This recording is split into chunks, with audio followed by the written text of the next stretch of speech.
Bulldogs are no longer one of the NRL's pushovers, and Reid Marnie is one dog prepared to bare his teeth to stop his side being bullied.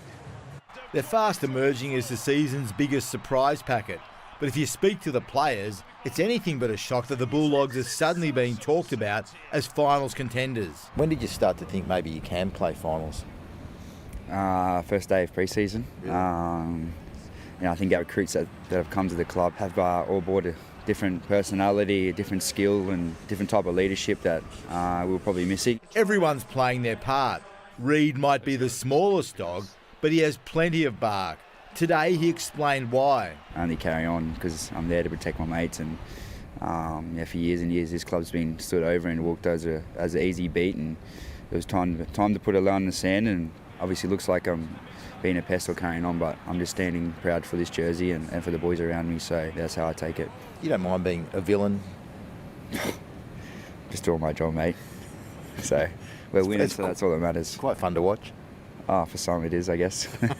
Marnie and his pack allow the likes of Blake Wilson to excel.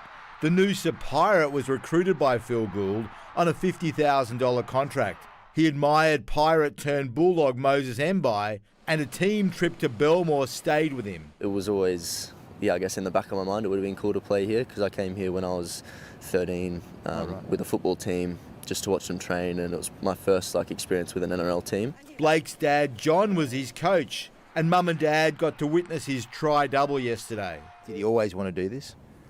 Ever since he was 7-year-old. Yep. Did you think he'd do it? As a parent, I think every parent thinks that their kid's going to make the NRL, but there's always that hope. Danny Weidler, 9 News. Well, Taylor May today fronted the Panthers board to argue why he shouldn't be sacked by the Premiers. The meeting took place at the Panthers Academy this afternoon. At stake, a contract worth $600,000 a season. This was Taylor May's long walk to freedom, a 400-metre trek in the battle with the Panthers with an army of lawyers by his side. The reigning Premier's ready to tear up his contract over a string of breaches dating back several years. Today, May fronted the board with a chance to plead his case.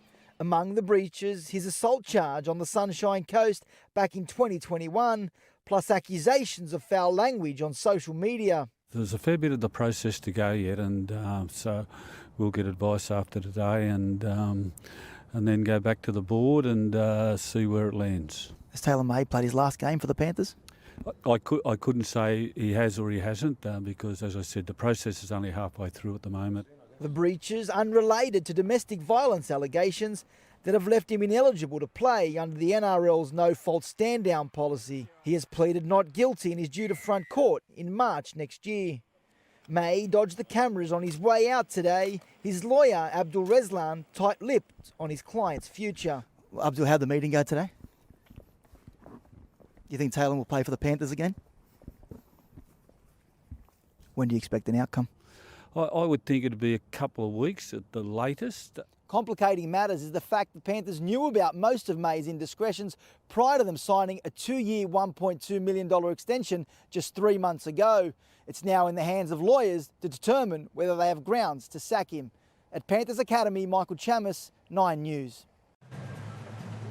The Rabbitohs have declared their season is far from over, and the return of Cam Murray from injury certainly helps that. The skipper back at training and named to come off the bench against the Broncos, hoping to push for State of Origin selection with Latrell Mitchell, whose teammates say deserves to be there. Yeah, definitely I'd have him in there. I was the coach, but I think he's just dangerous. I think if you're a Queenslander, you'd rather him out the side than in the side. Nico Hines showed no signs of his calf injury at Sharks training today. He'll return against the Dolphins on Thursday night. Elsewhere, Brandon Smith won't play for the Roosters this week, punished for missing his mid-season review meeting. Smith admitting he thought he was going to be sacked and says it's a major wake-up call. I feel like I let people down, and I don't like letting people down, so it's definitely made me want to chill out a bit and, focus on what's really important. Smith was also issued a suspended $1,000 fine by the club.